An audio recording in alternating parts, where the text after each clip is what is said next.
인터뷰 관련해서 그 송영길 민주당 전 대표인가요? 네, 이분이 이제 돈봉투 이런 거 관련해가지고 자진 출두했다 뭐 이런 건데 서울신문인데 뭐지? 4월 27일자 서울신문 관련해서 구속 제목이래요. 구속피한 안희정처럼 송영길 자진 출두 전략 통할까 뭐 이런 건데 일단은 이제 좀 읽어보면 2021년 더불어민주당 전당대회 돈봉투 의혹 사건의 최종 수혜자인 송영길 전 민주당 대표가 선제적 출두를 공언한 뒤 검찰과 일정을 조율 중인 것으로 나타났다. 검찰 안팎에서는 향후 구속 가능성을 낮추기 위한 전략으로 보는 시선이 많지만 자진 출두가 만능 열쇠는 아니라는 분석도 나오고 이게 핵심입니다. 핵심인데 이게 뭐냐면 요 세 번째 단락에 그죠? 그 송 전 대표가 출석 의향을 공개적으로 밝힌 것은 검찰 출석하겠다 이렇게 했다는 거죠. 이거는 구속 사유 중에서 도주우려가 없다고 소명하는 것과 마찬가지다 이렇게 얘기를 하고 있다는 건데 구속 사유 중에서 기본적으로 범죄 중대성 보기도 하고 기본적으로 뭐 주거가 부정하고 도주우려가 있고 증거인멸 가능성이 있고 이런 거 이제 두루두루 판단하거든요. 근데 최근에 그런 거 있었잖아요. 전 기무사령관 누구죠?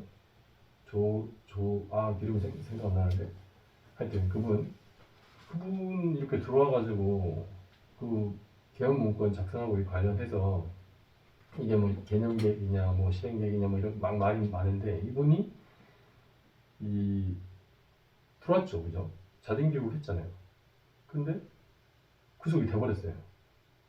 근데 이제 이분은 이제 처음에 해외로 도피했던 그 전력 때문에 이제 그렇게 된 게 실제로 이제 그 죄가 가볍냐 뭐 여부를 떠나서 그런 것 때문에 이렇게 했는데 이런 경우에는 내가 내 발로 전출동하겠다는데 이런 사람이 도저히 우려가 없다 뭐 이렇게 얘기하는 거잖아요.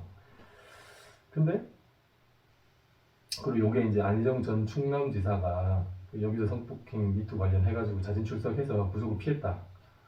이제 요런 전략을 이제 벤치마킹하고 있는 게 아닌가 이제 그런 시각인데 이제 거기 단락 보면은 뭐 법조계에서는 앞선 사례들과 이번 돈봉투 사건은 결이 다르다는 뭐 지적도 있다라고 이렇게 하고 이유가 이제 안전지사 같은 경우에는 사건의 성격상 공범이었고 또 증거인멸도 어려웠다 뭐 이런 건데 돈봉투 사건은 송 전 대표를 중심으로 이미 많은 피의자가 수사를 받고 있어 말 맞추기 우려가 적지 않다.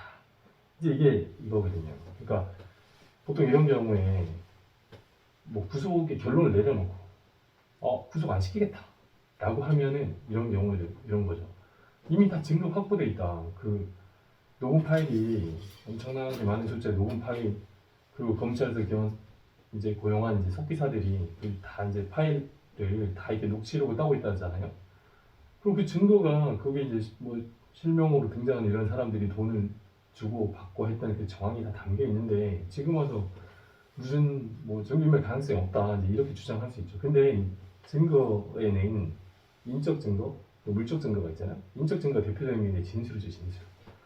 그래서 증거가 다 확보돼 있다. 압수수색을 통해서 증거 확보돼 있다는 사람 입장에서 봤을 때는 증거인멸 가능성이 없다라고 말할 수 있지만 이제 또 그 진술 있잖아요. 서로의 말이 아다르고 오다르잖아. 그러니까 이 말은 이런 뉘앙스로 한 거다라고 하면서 서로 상호간에 말을 맞출 수 있죠. 그것도 굉장히 이제 증거인멸 가능성을 판단함에 있어서 결정적인 거거든요. 그래서 뭐 예전에 어떤 사람이 말을 자꾸 바꾼다든가 아니면 나와가지고 뭐 구치소에 찾아가서 특별면회나 이런 거 통해가지고 야 뭐 끝까지 힘내라는 뭐 이런저런 얘기하면 마음 변치 말고 이게 싹 고민하고 있는 거예요 지금. 공범이거나 뭐 이런 사람들이 불어 말어 많이 고민하고 있는데 뭐 힘내라 끝까지 버텨야 된다 뭐 이런 식으로 얘기하면 자백하지 마라 이런 취지잖아요. 그래서 이런 거를 이제 서로 이제 말을 맞추는 거, 입을 맞추는 거 이걸 이제 증거인멸 가능성이 높다라고 판단할 수 있어서 지금 그 송 전 대표 같은 경우에도 뭐 어떻게 판단하는 거는 뭐 아무도 모르죠 사실. 그냥 다 이제 뭐 추측만 난무할 수 있는 건데 기본적으로 자진 출석하는 거 이거는 도주 우려가 없다는 부분에 대해서는 구속의 가능성을 낮추는 면이 있지만 나와서 다수의 이제 관계자들하고 말을 맞출 가능성이 있다라고 이제 검찰에서는 이 구속영장 청구를 할 때 그런 부분을 이제 부각을 시키겠죠. 그래서 이 송전대의 전략이 통할지 안 통할지 좀 지켜봐야 된다. 실제로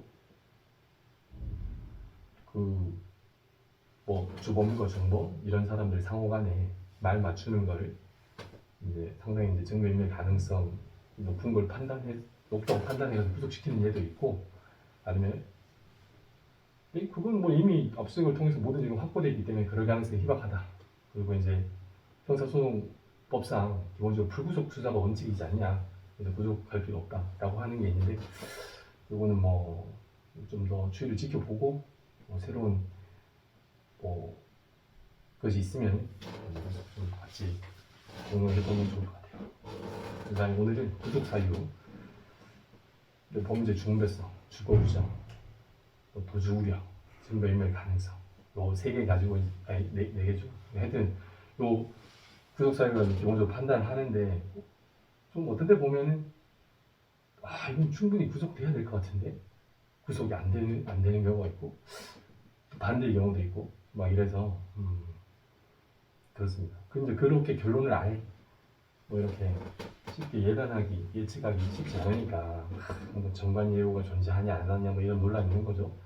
그래서 뭐 대형 우펌이나 뭐 정관 변호사 써가지고도 구속이 되면 뭐 심리적 안정감이지.